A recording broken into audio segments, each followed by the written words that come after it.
Que la paix de Dieu soit avec vous.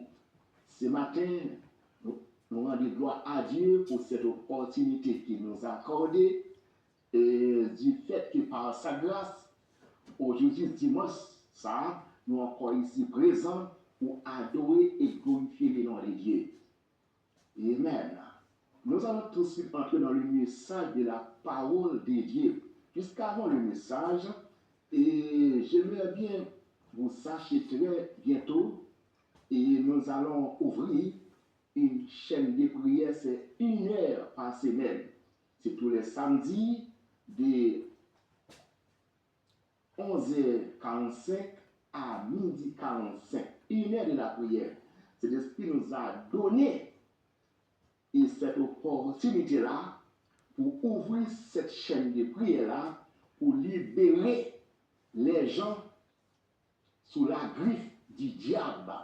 Il y a beaucoup de gens qui ont en train de marcher, tandis que son âme est emprisonnée, enchaînée chez un marabout, chez un sorcière. Il y a des gens, son âme est emprisonnée sous la mer, dans la prison spirituelle. Il y a beaucoup de gens, et Satan, le diable, les priver de toutes ces libertés, soit par une maladie. Il y a beaucoup de gens qui sont sur une chaise roulante. C'est un démon. Soit avec une sorcière, ou avec un marabout, ou bien un ougan, ou un mambo, qui les a mis sur ces chaises roulettes-là. Jésus a un plan pour libérer tous ces gens qui diable a emprisonné, diable privé, toutes ces libertés. C'est le but de cette chaîne prière-là, pour libérer des gens qui diable privé ces libertés. Et bien du coup, jusqu'avant, nous demandons à ce moment, nous allons adorer le Seigneur juste dans 1 minute ou 2 minutes. Ce n'est pas trop long, dans une minute, mais dans une minute ou bien 2, nous allons adorer le Seigneur juste pour entrer dans le message de la parole de Dieu.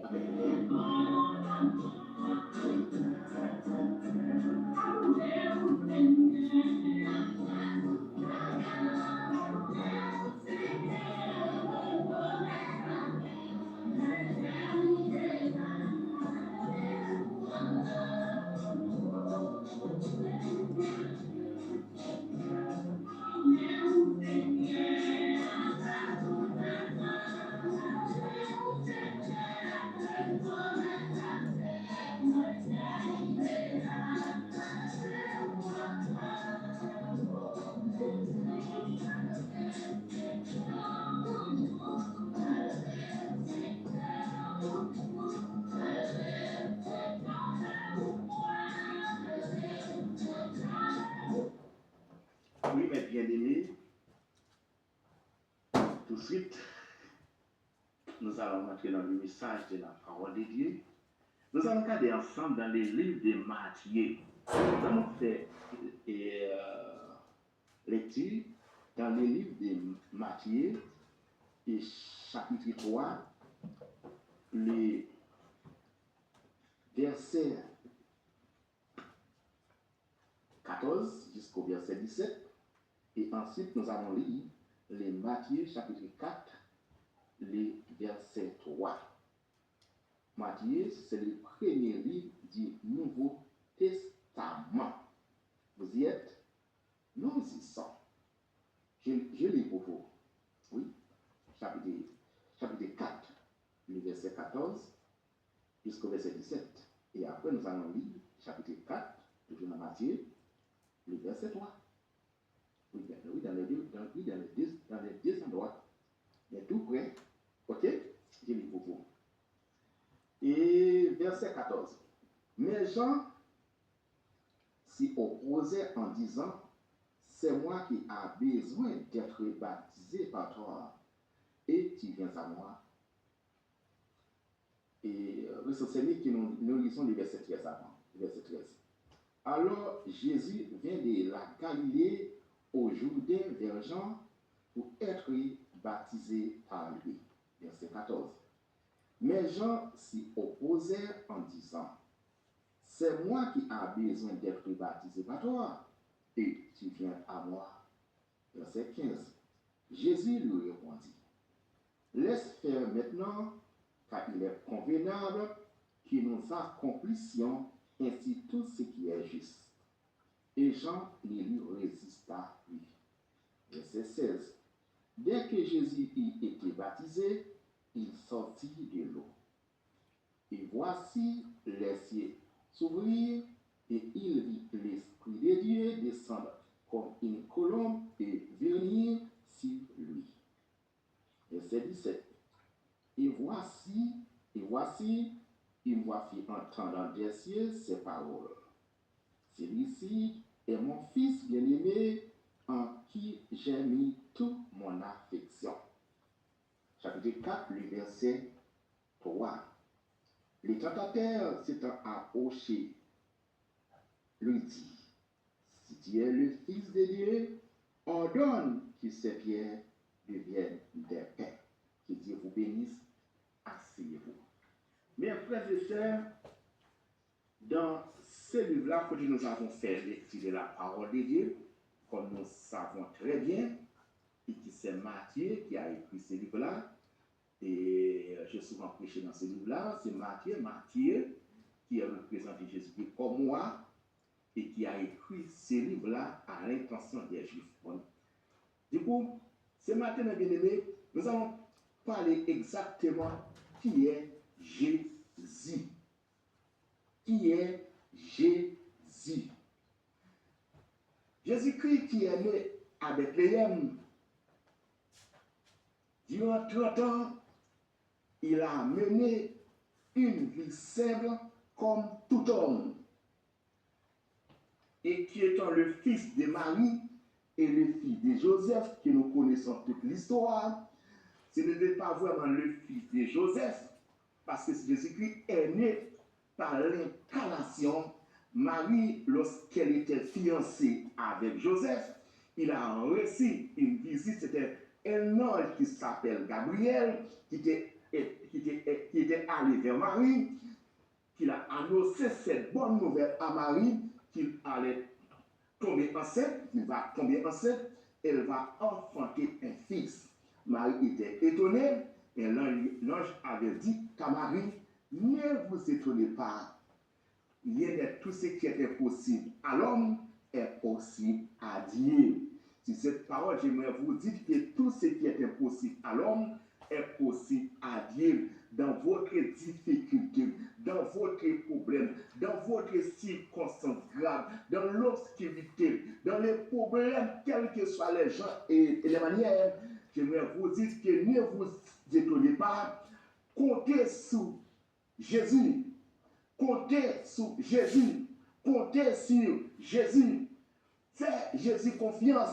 Tout ce qui est impossible à l'homme, possible à Dieu. Dieu a un moyen pour qu'il puisse vous faire sortir dans cette situation que vous se trouvez maintenant. Dieu lui tient un moyen pour le mettre au dehors dans quelle que soit la circonstance grave que vous tombez. Jésus est capable de mettre au dehors.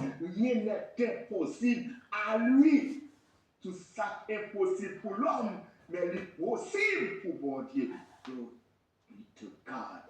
Mais bien aimé, et lorsque Jésus-Christ, durant 30 ans, il a mené une vie simple comme tout homme. Et pour être plus précis avec vous, tous les gens réalisent, connaissent très bien que Jésus-Christ est le fils de Marie et le fils de Joseph. Et tandis que pour Marie et pour Joseph, qui connaissent très bien la vérité, Jésus-Christ n'est pas son fils. Jésus-Christ est venu directement du ciel. C'est Dieu lui-même qui est entré par l'incarnation, qui est entré en Marie. Il a pris chair et sang pour qu'il puisse venir sauver l'humanité.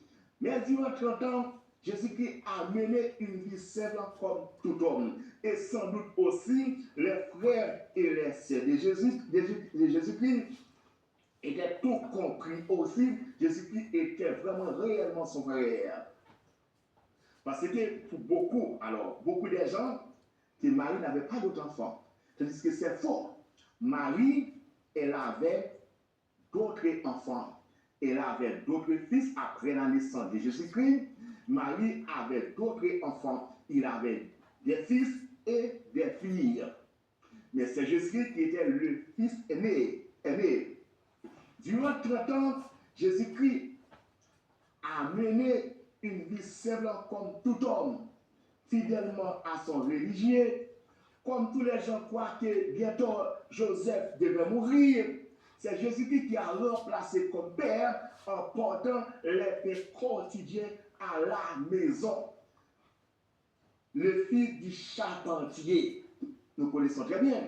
Et du coup, durant 30 ans, comme Jésus-Christ lui-même, qui avait la science en elle, lui-même, c'est la plus grande scientifique, c'est le plus grand scientifique. Jésus-Christ, il connaît très bien que son heure est arrivée pour qu'il puisse entreprendre que le travail que son Père céleste avait lui confié. Voilà pourquoi Jésus-Christ était décidé d'aller en Galilée vers Jean pour qu'il puisse réussir le baptême, pour qu'il puisse commencer son ministère. Le baptême de Jésus-Christ représente l'heure de commencer son ministère. Baptême de Jésus représente l'heure pour Jésus commencer ministère. C'est dans la rivière du Jourdain, et côté mes bien-aimés, les trois personnes de la Trinité vont manifester. Jésus-Christ est dans l'eau et le Saint-Esprit descend comme une colombe, comme un pigeon, reposé sur l'épaule de Jésus-Christ, glory to God. Et la deuxième personne de la Trinité, qui est Jésus-Christ, il est dans l'eau. Et la troisième personne de la Trinité, qui est le Saint-Esprit, a fait son apparition et descendu, reposé sur l'épaule de Jésus-Christ. Tous les gens ont vu ça. Tous les gens qui étaient présents dans la rivière du Jourdain ces jours-là ont vu un pigeon descend du ciel, repose sur l'épaule de Jésus-Christ. Et avant Jésus-Christ, il y a beaucoup de gens qui ont été baptisés.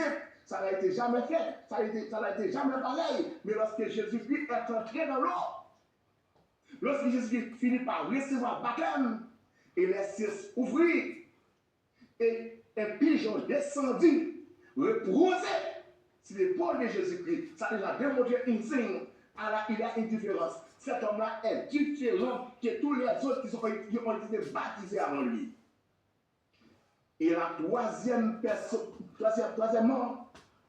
les gens entendu du ciel une voix qui disait très fort, celui-ci qui est dans l'eau, ce n'est pas le fils de Joseph, ce n'est pas une question de fils de Marie, c'est mon fils bien-aimé, c'est en lui j'ai mis toute mon affection. C'est dans la voix du Père, la première personne de la Trinité. À l'instant Jésus-Christ est dans l'eau. Les trois personnes de la Trinité ont manifesté. Jésus-Christ est dans l'eau, qui est la deuxième personne est dans l'eau. L'apparition du troisième personne, qui est le Saint-Esprit, est descendue. Et ensuite, la première personne de la Trinité, qui est Dieu le Père, avait parlé. Il a fait cette déclaration-là, Jésus-Christ qui est dans l'eau. Ce n'est pas un homme ordinaire, mais c'est un homme extraordinaire. Glory to God. Celui-ci-là, qui est dans l'eau là, non ça, nous sommes dans l'eau là, ce n'est pas un homme ordinaire. Ce n'est pas un monde comme ça, mais c'est une personne extraordinaire. Ce n'est pas petit Joseph. Ce n'est pas petite Marie. Ce n'est pas question de le fils de Joseph et le fils de Marie. C'est mon fils, le fils de Dieu vivant. Le Père a parlé. Le Père a identifié qui est Jésus. C'est le Père, glory to God, qui a identifié qui est Jésus. Durant 30 ans, Joseph, qui est le père adoptif de Jésus-Christ, Marie, qui est la mère porteuse de Jésus-Christ, est au courant très bien que Jésus-Christ n'est pas son fils. Mais pour tous les gens, frères et sœurs, et pour tous les gens, connaissent très bien Jésus-Christ, c'est le fils légitime de Marie et Joseph. Mais c'est dans la rivière du Jourdain, après 30 ans, et maintenant la lumière va faire apparition. Par qui? Par le maître de l'univers, le Dieu le Père, qui a fait cette déclaration, qui a identifié publiquement qui est Jésus. Cet homme-là qui est dans le lac, qui est cet homme-là? C'est pas question de fils de Marie, le fils de Joseph, c'est mon fils, c'est le fils du Dieu vivant. Glory to God. Mais bien aimé, cette déclaration-là a tout manqué. Tous les gens, non seulement tous les gens qui étaient présents dans la rivière du Jourdain étaient dans l'étonnement, mais Satan, oui, a bouleversé. Satan a réagi à l'instant. Satan n'a pas accepté ça. Satan n'a pas voulu accepter ça. Satan n'a pas voulu voir ça. Satan refusait d'accord que Jésus-Christ est le Dieu. Le mot fils en Israël, c'est quelqu'un qui est égal à quelqu'un. Lorsque quelqu'un a déclaré quelqu'un son fils, c'est une personne qui a les mêmes caractéristiques, les mêmes personnalités, les mêmes pouvoirs, les mêmes autorités à cette personne-là. Satan ne voulait pas accepter ça. Satan n'est pas d'accord. Satan, la première personne qui est révoltée, qui dit qu'il n'est pas d'accord, il n'a pas accepté ça, il ne voulait pas le croire, c'est Satan, le diable.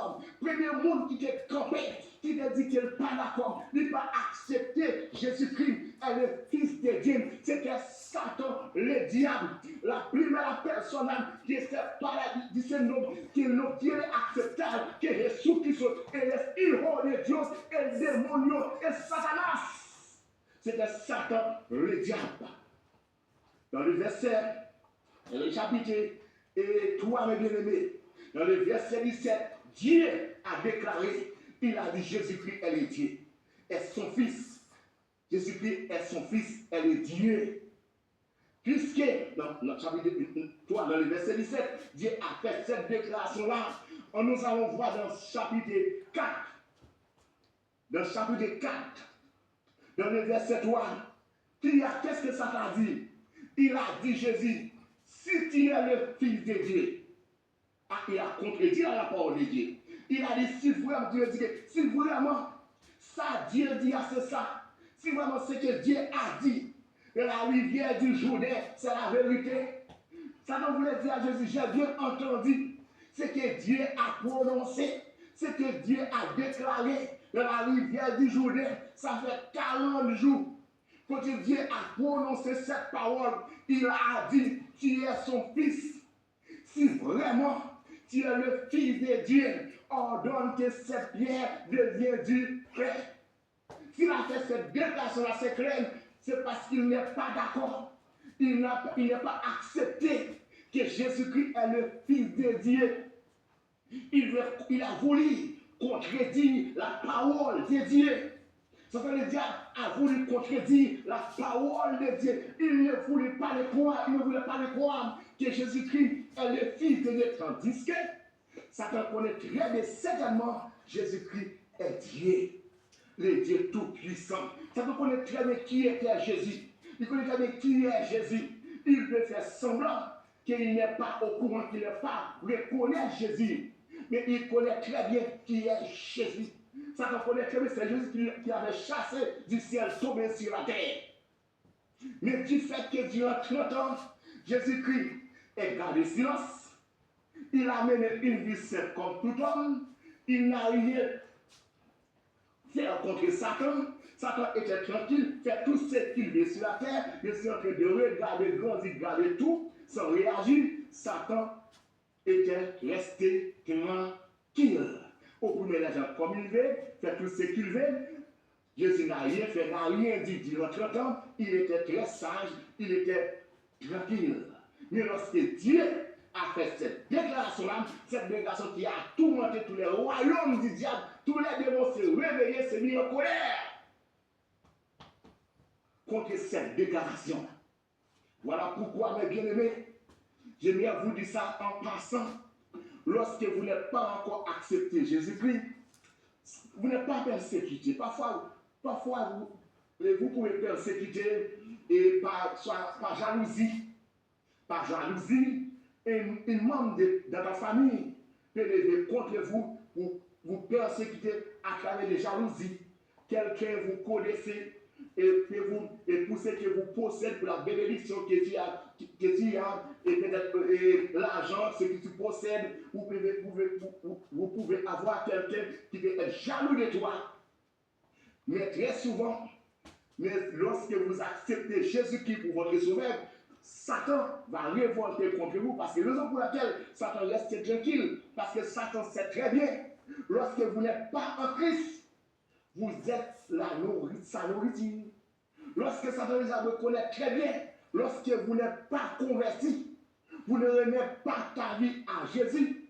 Jésus n'est pas ton sauveur, Jésus n'est pas ton maître. Lorsque Satan réalise très bien du fait que vous n'êtes pas décidé pour marcher avec Jésus, du fait que vous n'êtes pas tout autant que vous n'êtes pas décidé pour accepter Jésus pour votre sauveur, Satan sait très bien, il peut faire tout ce qu'il veut avec vous. Quand il voulait vous manger, vous bouffer, il n'a pas d'aucun souci, il peut vous dévorer, vous manger, vous bouffer quand il veut, à l'heure qu'il veut. Il n'a pas de problème, puisqu'il n'a pas de protection. Jésus-Christ n'est pas ton maître, n'est pas ton sauveur, tu es sa nourriture, il peut vous manger quand il veut, il peut vous faire tout ce qu'il veut avec toi, vous possédez, vous faites tout ce qu'il veut avec toi, puisque vous n'êtes pas en Christ, vous n'êtes pas protégé, puisque vous n'êtes pas converti, ou pas accepter Jésus pour sauveur, Satan bombard.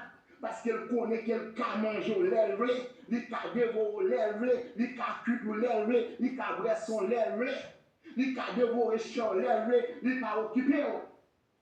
Mais lorsque vous acceptez Jésus-Christ pour votre sauveur, lorsque vous acceptez Jésus pour sauveur, c'est alors Satan, lui, il va se révolter. Parce que maintenant, il a fini par rendre compte, il n'a plus de pouvoir sur toi. Il ne pouvait pas faire ce qu'il ne pourra pas faire ce qu'il veut avec toi. C'est-à-dire qu'il va se lever contre toi, vous persécuter, vous attaquer. C'est comme s'il a perdu, c'est ça même, c'est une vérité absolue, il a perdu cette nourriture-là. Il a perdu manger ça. Voilà pourquoi, mes bien-aimés, lorsque Jésus-Christ dit en 30 ans, Satan n'a rien dit d'aller le faire. Mais lorsque Dieu a déclaré qu'il arrivait du Jourdain, Jésus-Christ est son fils. 40 jours après, Satan rencontré avec Jésus dans le désert. Il était présenté devant Jésus. Il a dit à Jésus, si ça Dieu dit c'est vrai, est-ce que ça Dieu dit c'est vrai? Prouvez-moi Jésus. Si ça Dieu dit c'est vrai, prouvez-moi si ce que Dieu a dit c'est la vérité. Ordonne que cette pierre devienne du pain. Puisque Jésus a passé 40 jours, 40 jours sans manger, sans boire. Il s'est trouvé maintenant Jésus a fait. Jésus a besoin de manger. Il était allé vers Jésus. Il a profité il a profité de la faiblesse de Jésus-Christ pour qu'il puisse tenter Jésus-Christ en éprouvant et en disant Jésus-Christ, vraiment, est-ce que ce que Dieu a dit c'est vrai? Si c'est vrai, prouvez-moi, ordonne que cette pierre devienne du pain. Glory to God. Glory to God. Il y a des gens qui disent, mais bien aimé, Satan n'était pas debout devant Jésus-Christ en personne. Il y a des gens qui disent aussi, c'était Lucifer lui-même qui était allé devant Jésus-Christ. Je vais vous éclaircir sur ce point. Ce n'était pas Lucifer en personne qui était allé devant Jésus-Christ, mais c'était un démon haut gradé dans le royaume de Lucifer qui s'appelle Primos. C'est ce démon-là qui était rencontré avec Jésus dans le désert. C'était Primos, un démon haut placé dans le royaume de Lucifer. Et lorsque quelqu'un dit aussi, ce démon-là, il a pris une forme, il a pris un corps de serpent, il était allé à travers ces serpents-là, il était présenté devant Jésus. Quelqu'un a dit ce n'était pas la vérité. Parce que les démons n'ont pas de pouvoir de camper debout devant Jésus. Raison pour laquelle ces gens disent ça, c'est parce que les gens reconnaissent l'autorité, la puissance de Jésus-Christ. Puisque Jésus-Christ, c'est roi des rois, Dieu des dieux, le Dieu tout-puissant, aucun démon n'a pas de pouvoir de rester debout, de tenir debout devant Jésus. Voilà pourquoi beaucoup de gens ont dit cela. Mais j'aimerais vous dire la vérité, mes bien-aimés. Je vais vous dire ce qui est vrai dans tout ça. Moi, je dis que ça vérité dans ça. Parce qu'il y a un peu de monde qui dit que Jésus-Christ, ça ne peut pas camper devant Jésus en personne. Je vais vous dire qui ça vrai dans ça. Je vais vous dire la vérité. Certainement, oui, certainement, Satan était présenté devant Jésus-Christ en personne. Lorsque je dis en personne, à travers un serpent, il était présenté devant Jésus-Christ. Parler à Jésus-Christ face à face. Raison pour laquelle ce n'est pas pour la première fois, Satan, lorsque Jésus-Christ l'avait chassé du ciel, il était toujours retourné aller dans la présence de Dieu. Satan, durant tous ces parcours-là, c'était pour mener sur la terre, parcourir la terre et puis aller au ciel. C'était faire va-et-vient de ciel à la terre. Même quand Dieu l'avait chassé sur la terre, mais il avait toute opportunité pour aller faire parcours, aller retour sur la terre. Voyez-vous bien, allez regarder dans Job, regardez dans Job. Lorsque Dieu est en train de réunir avec les trônes, parce qu'il y a près de 9 catégories d'anges. Alors, dans un autre enseignement, je l'ai décrit pour vous les 9 catégories d'anges. Nous appelons tous les êtres célestes, les anges, mais chacun a sa position. Chaque groupe d'anges, il y a un grade différent. Oubliez que Lucifer, lui, fait partie du chérubin. Chérubin, c'était la garde royale ou bien la garde présidentielle sur la terre. Il était fait partie du chérubin, la garde royale. Il a près de 9 catégories d'anges. Devant les trônes de Dieu, il avait les chérubins, les séraphins et les trônes. Chaque a une fonction différente que l'autre. Dans le deuxième ciel, nous avons un groupe. Dans le premier ciel, nous avons un groupe.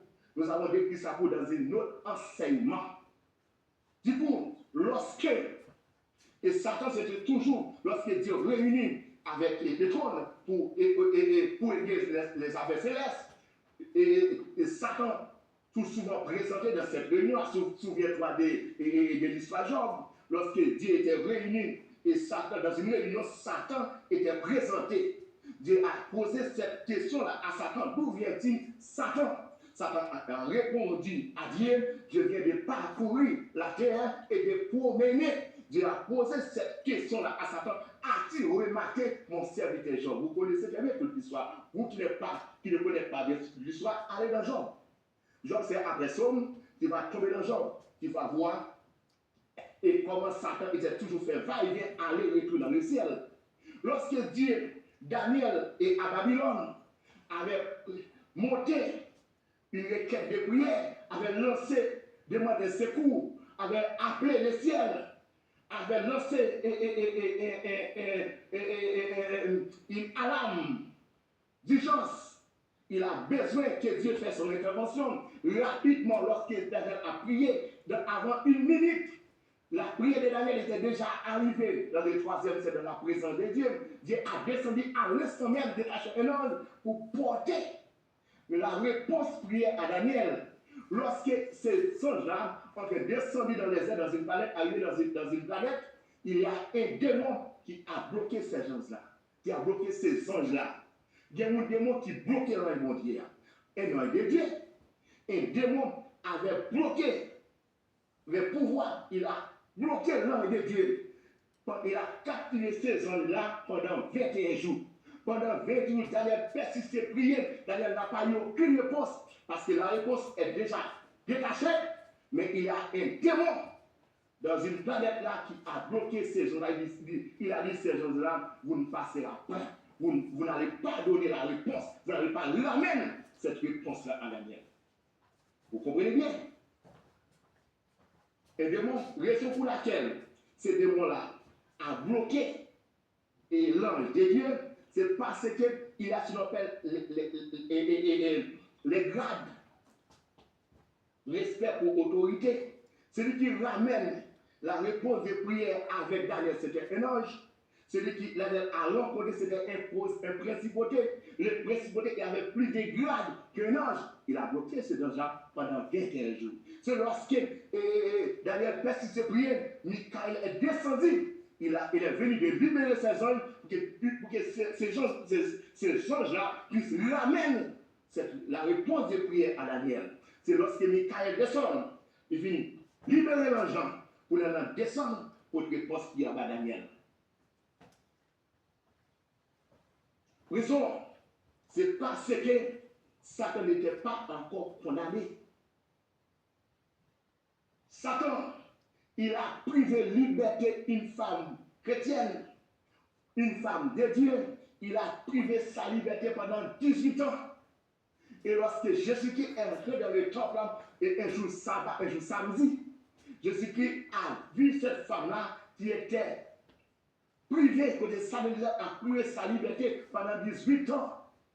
Gaspillé, détruit, éliminé 18 ans dans la vie de cette femme-là. Jésus-Christ a mis la main sur cette femme-là, il a dit cette femme, vous êtes délivrés de vos infimités. Raison pour laquelle j'ai fait tous ces parcours-là pour vous dire que Satan, Frimos là, il était bien devant Jésus-Christ dans le désert. Ce n'est pas dans une illusion, non, c'était présentement, il était devant Jésus-Christ, face à face, en train de parler à Jésus-Christ. Parce que c'est peut-être pour la première fois que Satan était en train de camper devant Jésus-Christ. Mais la raison pour laquelle Satan avait tous ces privilèges-là, c'est parce que Jésus-Christ n'était pas encore accompli sa mission. Parce que sa mission, Jésus-Christ, est venu pour libérer, sauver, pour mourir, pour sauver l'humanité. Satan avait tous ces...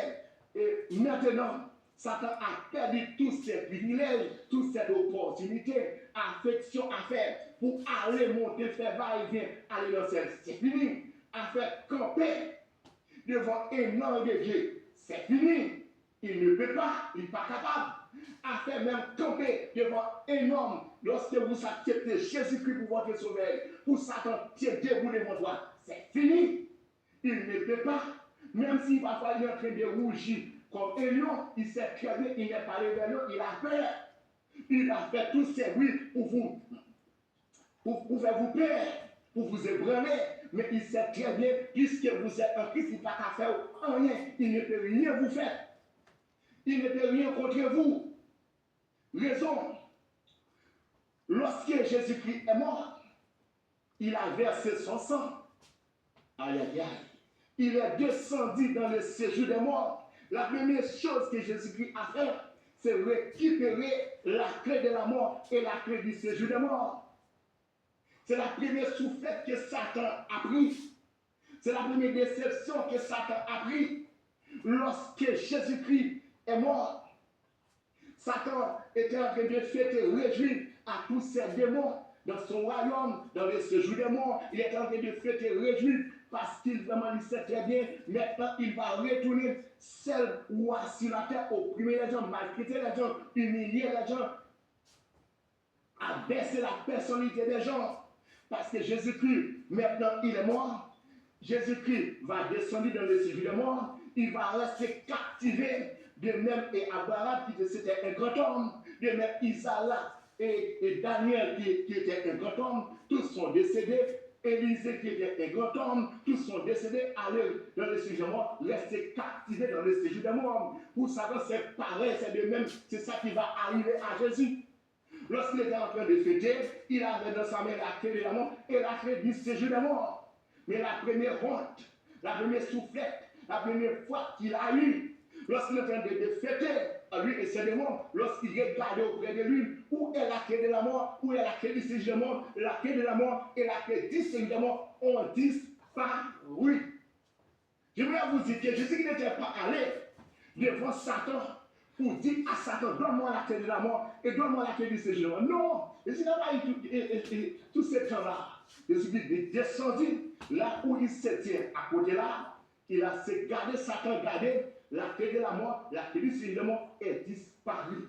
Lorsqu'il vient de chercher la clé de la mort, la clé du séjour de mort, lorsqu'il entendit cling, cling, cling, cling, cling, cling, lorsqu'il voit les yeux là-bas, il a vu la clé de la mort et la clé du séjour de mort est dans la main de Jésus.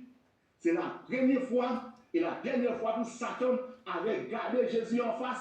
Et le même moment, Satan et tous ses démons étaient tombés face par terre. Tournés en train de chipoter, fumer, pleurer, crier, rêver. Et quand Jésus est debout là-bas, ses pieds étaient sous ses démons, sous Satan diable et tous ses démons. Je ne sais pas combien de milliers de démons qui étaient là. La pied de Jésus était sur eux. Tout en train de crier, rêver, pleurer. Tout a crié, rêver. Lorsque Jésus-Christ, la première chose qu'il a fait, il a ouvert la porte du séjour de monde. Il a dit tous les ceux qui étaient dans le séjour de monde, sortez, remontez ces places des points ici. Va aller, attends-moi sur la terre. Dimanche matin, je vais monter, je vais vous ramener au ciel. Que les places des points ici n'est plus ici. Jésus a passé 3 jours à nuit, prêcher, donner sentence à Satan, donner limite à Satan. C'est alors, Satan finit par rendre compte, il a fait une grande erreur de tuer Jésus. Il est vrai que Jésus était venu pour mourir, pour sauver l'humanité. Mais Satan, c'est lui qui a décidé, qui a essayé de manigancer tous ses plans pour tuer Jésus, donc, sans qu'il n'était pas rendu compte qu'est-ce qu'il était réservé pour lui après la mort de Jésus. Lorsque Jésus-Christ fut passé 3 jours à prêcher la conférence, donner sentence à Satan, donner limite à Satan. Maintenant, vous êtes interdit, affection, à faire de monter, aller dans le ciel, c'est fini. À faire de camper devant mon œil, c'est fini. Devant mes anges, c'est fini. À faire de camper devant mes serviteurs, c'est fini. Tout ce qui porte mon nom, tu as dit les droits de les respecter.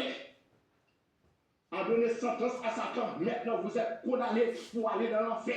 C'est que Satan, en train de faire nuit et jour, pendant toutes ces périodes-là, Jésus-Christ est passé dans les cieux du monde. Satan simplement en train de prier qui est arrivé le dimanche matin pour Jésus-Christ puisse monter sur la terre pour qu'il puisse libérer de la pied de Jésus. C'est seulement ça, Satan en train de prier parce qu'il était miloté, privé, souffrir, nuit et jour, en train de souffrir. Et lorsque dimanche matin, Jésus-Christ était monté, c'est alors Satan libéré de ses souffrances qu'il a eu lui-même à nous. Bien que c'était une prophétie, Jésus-Christ était venu pour mourir, pour sauver l'humanité. Glory to God. Et c'est alors, mes bien-aimés, l'apôtre Paul, c'est cette confirmation, ça, l'apôtre Paul va nous donner lorsqu'il a dit maintenant. Tu veux voir, l'apôtre Paul a dit maintenant, il n'y a plus donc aucune condamnation pour tous ceux qui sont en Jésus-Christ. Glory to God. L'apôtre Paul a prononcé cette parole. Il a dit maintenant, dans ce moment, now. Est-ce qu'à là, il n'y a plus donc aucune condamnation pour ceux qui sont en Jésus-Christ. Celui qui sont en Jésus-Christ, diable n'a point de pouvoir sur eux. Monde qui est en Jésus, diable a des pouvoir sur eux. Hier, diable a le pouvoir, l'autorité de camper devant les anges, faire va-et-vient, aller monter au ciel, de bloquer les anges, de priver les libertés, les chrétiens, les mondes de Jésus-Christ, parce que cette femme-là, que Satan a privé sa liberté, a mis cette femme-là infime, c'était la fille d'Abraham, c'était le monde de Dieu, c'était les enfants de Dieu, et maintenant c'est fini. Il n'y a donc maintenant aucune condamnation pour tous ceux qui sont dans Jésus-Christ. Et la bonne nouvelle que nous avons pour vous maintenant, mes frères et sœurs, si vous ne pouvez pas Satan vous priver de toute liberté, si vous ne pouvez pas Satan, si vous ne voulez pas Satan vous priver de toute liberté, acceptez Jésus-Christ pour votre sauveur. Si vous ne pouvez pas Satan vous manger, vous dévorer, vous bouffer, boire votre sang, manger votre chair, acceptez Jésus-Christ pour votre sauveur. sauveur. Si vous ne voulez pas que Satan vous frappe par des infimités, soit par un sida, soit par un cancer, il y a beaucoup de cancers qui viennent du diable par un cancer. Si vous ne voulez pas que votre vie termine sur une chaise roulante, allez sur une chaise roulante, cocobé, allez sur une chaise roulante, acceptez Jésus-Christ pour votre sauveur. Si vous ne voulez pas, Satan vous lipoter par intention frappé par une maladie de tension, par une maladie de cholestérol, toutes les maladies. Vous priver de votre liberté par une maladie quelconque, acceptez Jésus-Christ pour votre sauveur. Même quand vous qui êtes en train de m'écouter êtes déjà frappé par la puissance, par une maladie cancer, une maladie cholestérol, par une maladie sida, vous êtes sur une chaise roulante, côté docteur, les médecins, la santé déclarée, vous ne pouvez plus jamais remarcher. Acceptez Jésus-Christ, vous allez bientôt remarcher, mon frère. Acceptez Jésus-Christ, vous allez bientôt abandonner cette chaise roulante pour marcher sur jusqu'à bien, pour annoncer la bonne nouvelle, pour adorer, glorifier le nom de Dieu, puisque Jésus-Christ, ses pouvoirs n'a point de limite. Mais bien aimé, c'est maintenant, oui, avant. Ça avait tous ces privilèges de camper devant Jésus, d'aller assister aux réunions dans le ciel, de camper devant les anges de Dieu. Tu n'es pas la mort de Moïse, quand Satan était debout devant Michael pour plaider, parce qu'il a voulu prendre le corps de Moïse. C'est fini, puisque Jésus-Christ n'était pas encore donné sentence, condamné Satan, mais Satan ne pouvait plus jamais faire une chose pareille, puisque vous êtes en Christ, il n'y a donc maintenant aucune condamnation pour tous ceux qui sont en Jésus-Christ. Mais si vous n'êtes pas en Christ, Satan peut faire tout ce qu'il vient avec toi. Mais bien aimé, c'est que je vais vous dire.